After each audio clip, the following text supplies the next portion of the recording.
உங்கள் favourite TV ஷோக்களை இனி miss பண்ண தேவையில்லை. ZEE5 இல் முற்றிலும் இலவசமாக காணுங்கள். இங்கேயும் எப்பொழுதும்.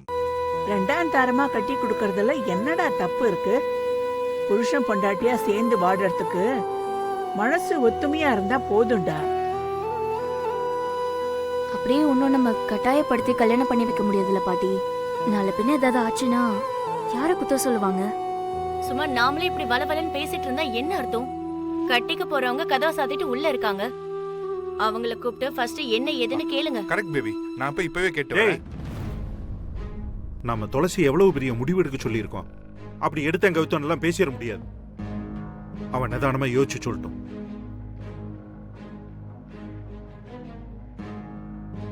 அப்பா, அவ யோசிச்சுக்கிட்டே தான் இருப்பா.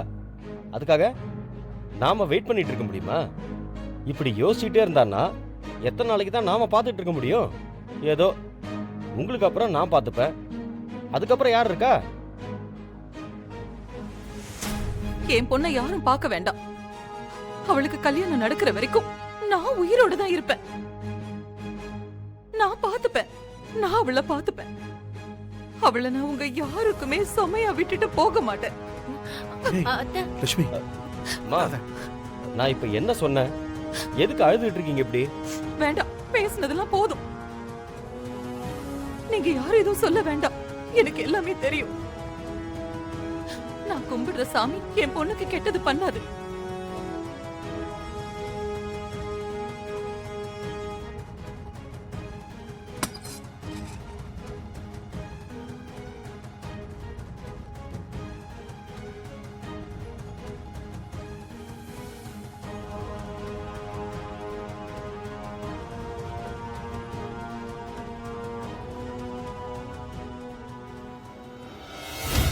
துளசி, மா, நான் இந்த கல்யாணத்துக்கு சம்மதிச்சா உனக்கு சந்தோஷமா?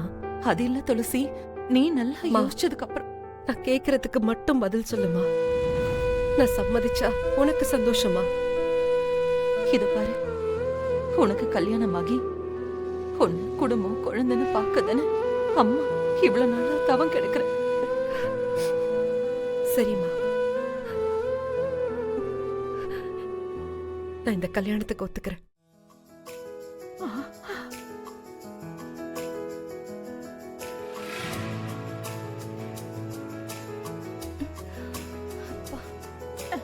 ZEE5 ஆப்பை டவுன்லோட் செய்து அனைத்து எபிசோடுகளையும் இலவசமாக பாருங்க.